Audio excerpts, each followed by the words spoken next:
Bismillahirrahmanirrahim. Assalamualaikum warahmatullahi wabarakatuh. Alhamdulillahirrahmanirrahim. Allahumma salli ala Muhammad wa ala ali Muhammad. Apa kabar teman-teman semuanya? Bertemu lagi dengan saya di channel Mahkota Hati. Seperti biasa ya, saya tetap berdoa buat teman-teman semuanya dimanapun kalian berada yang menonton video ini. Saya doakan selalu semoga Allah selalu berikan kesehatan, kemurahan rezeki, hidup Anda barokah, bahagia. Yang lagi banyak hutang semoga Allah lunaskan hutangnya, yang lagi kesulitan rezeki insya Allah Allah luaskan rezekinya. Pokoknya yang terbaik saya doakan, dan yakinlah bahwa ketika benar-benar kita meminta dan memohon kepada Allah dengan ketulusan dan kesungguhan kita, insya Allah pasti Allah kabulin. Intinya sabar dan istiqomah. Dan yang paling penting buat teman-teman semuanya ya, selain meminta apa yang kita inginkan, jangan lupa minta ampunan Allah, karena itu adalah kunci dari segala persoalan yang kita hadapi. Nah, kalau teman-teman ingin masalahnya selesai, nah fokus banyakin minta ampun sama Allah. Insya Allah nanti Allah yang selesaikan persoalan kita apapun itu.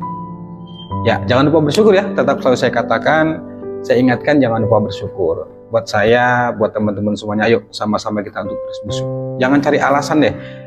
Pak, bagaimana mau bersyukur? Banyak hutang, rezeki sulit. Pokoknya jangan jadikan alasan. Apapun kondisi kita harus bersyukur. Lagi susah, lagi banyak utang, harus bersyukur. Dengan kita masih hidup, masih bisa bernapas, itu nikmat yang sangat luar biasa, yang sangat mahal harganya, nggak bisa dihitung atau dibandingkan dengan nikmat yang lain. Makanya kalau yang lagi banyak hutang, pengen rezeki lancar, yuk berdoa dengan cara bersyukur. Mau tidur, bangun tidur, alhamdulillah ya Allah hutangku lunas, alhamdulillah ya Allah hidupku barokah, alhamdulillah ya Allah aku kaya, aku sehat, semuanya katakan. Insya Allah pelan-pelan kehidupan kita itu akan ditata sama Allah, dan pelan-pelan hidup kita itu akan jauh lebih baik dari sebelumnya. Baik teman-teman semuanya, sebelum materi seperti biasa, yang ingin bergabung di grup Mahkota Hati silakan ya bergabung, hubungin nomor yang tertera di bawah ini. Kita juga adakan kelas online, yang ingin bergabung kelas online boleh. Insya Allah di grup itu dan di kelas itu saya selalu kasih materi, mensupport ke teman-teman semuanya. Buat teman-teman yang saat ini kebingungan, ketakutan, dikejar hutang, ya bisa bergabung di grup Mahkota Hati dan bisa juga ikut kelas online.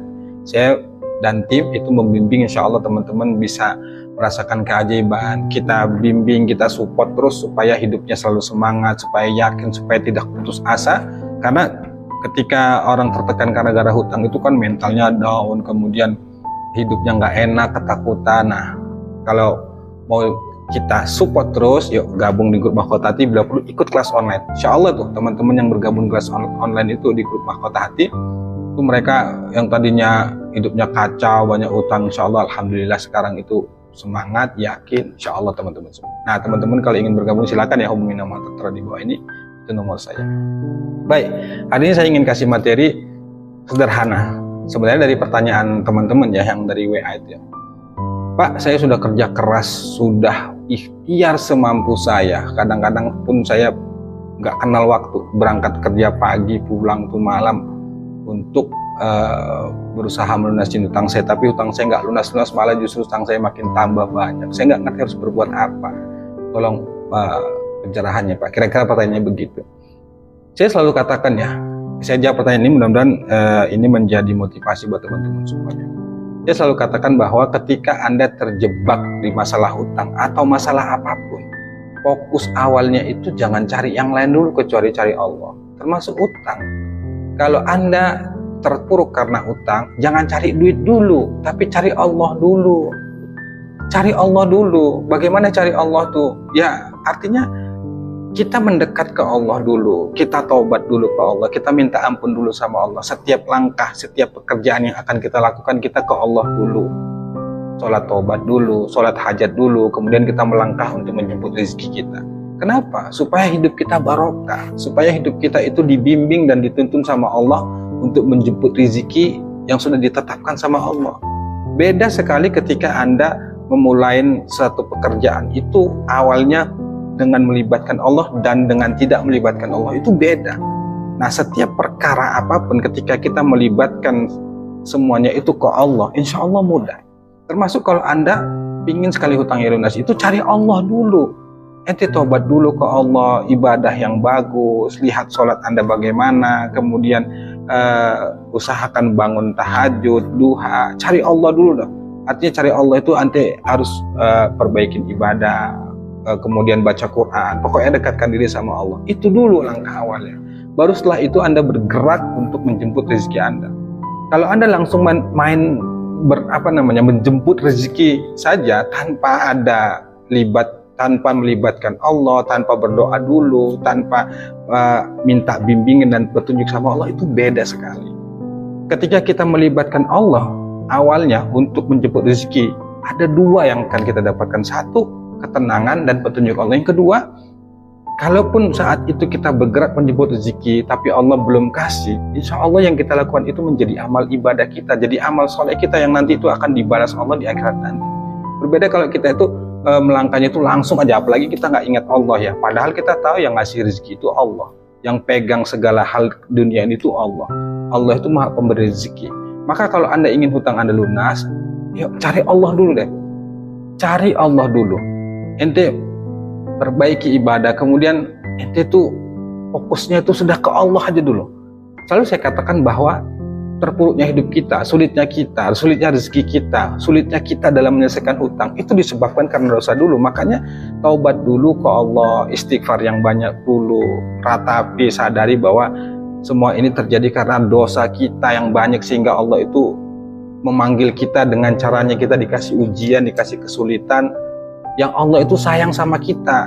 Allah itu ingin kita itu datang padanya, minta ampun, istighfar, sujud, berdoa, nangis.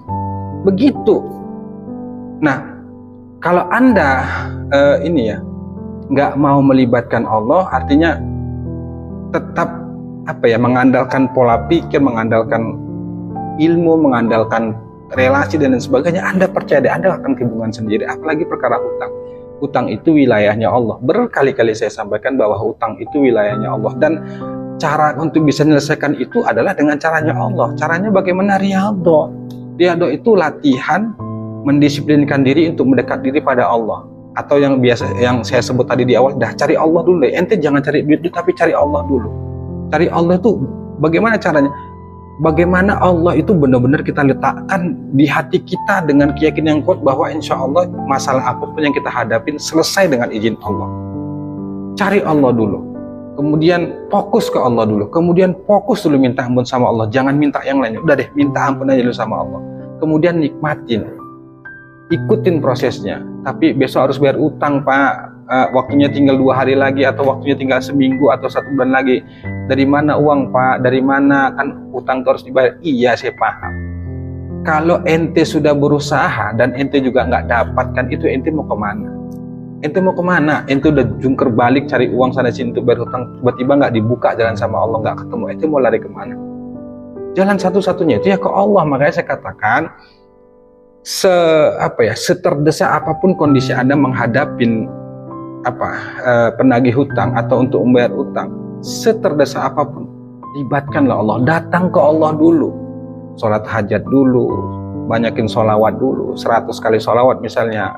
Ente menghadapi penagih hutang, berdoa dulu malam hari tahajud, kemudian sholat hajat, ente bersalawat kepada Rasulullah, Allahumma sholli ala Muhammad wa ala ali Muhammad, kemudian ente berdoa, ya Allah dengan keberkahan wasilah sholawat Nabi Muhammad SAW, mohon bukakan jalan ya Allah, lindungin ya Allah, mudahkan ya Allah, lembutkan hati penagih hutang ya Allah. Berbagai macam doa yang ente hajatkan itu harusnya begitu.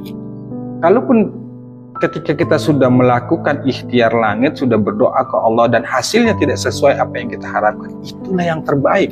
Yang terpenting kita sudah benar-benar itu datang ke Allah, mohon perlindungan ke Allah, mohon pertolongan ke Allah, selebihnya urusan Allah. Kerjakan yang menjadi bagian kita, biarkan bagian Allah itu Allah yang laksanakan. Kalau kita berpikir nanti bagaimana, caranya bagaimana, nggak bakal mampu. Karena memang pengabulan doa, keajaiban, dan solusi itu ranahnya Allah, wilayahnya Allah. Wilayah kita itu hanya sebatas ikhtiar, berdoa, kerja keras, dan lain sebagainya. Itu selebihnya itu urusan Allah. Maka lakukan saja yang terbaik, nikmatin prosesnya, dan Anda harus yakin bahwa sesulit apapun kondisi yang Anda hadapi, pasti mampu, nggak mungkin enggak, percaya deh. Pasti mampu, dan Allah sudah jamin itu. Cuma kadang-kadang yang membuat kita itu down, membuat kita tuh nggak yakin, membuat kita tuh merasa nggak mampu, karena kita mengandalkan pola pikir kita, mengandalkan pikiran kita yang terbatas. Nggak ada yang besar di dunia ini kecuali Allah. Semuanya milik Allah, semuanya Allah yang kendalikan. Jadi ente harus semangat, insya Allah bisa, insya Allah pasti lunas, insya Allah ada jalan keluar, insya Allah Allah menolong, insya Allah bisa, insya Allah, pokoknya insya Allah semuanya libatkan ke Allah. Dengan begitu, energi potensi yang ada dalam diri Anda itu bangkit.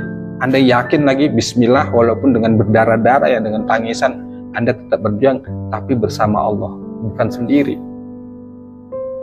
Anda kerja saja dulu, lakukan kerja seperti biasa, kemudian riadohnya dikencangkan, tahajud dan lain sebagainya, kerjakan itu. Insya Allah pelan-pelan nanti Allah akan bukakan jalan. Percaya deh, saya sudah alamin itu. Di perjalanan saya menyelesaikan hutang itu, saya lebih fokusnya itu malam hari itu riadoh, bukan malam hari aja, pokoknya keseharian tuh waktunya ibadah. Dalam keseharian sambil bekerja saya bersolawat, beristighfar. Siang hari saya bekerja seperti biasa, apapun yang terjadi saya tetap hadapin, saya berusaha untuk menerima, ikhlas dan ridho.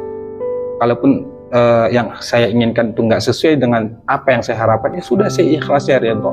Dan alhamdulillah pelan-pelan ternyata Allah itu mengajarin saya, mendidik saya untuk menjadi ikhlas, menjadi yakin, ridho, sabar. Akhirnya ditolong Allah, keajaiban-keajaiban itu terbuka, solusi-solusi itu dibukakan sama Allah dengan cara-caranya, bukan dengan cara saya. Kadang-kadang caranya Allah itu masya Allah, benar-benar nggak bisa saya melogikannya itu nggak bisa.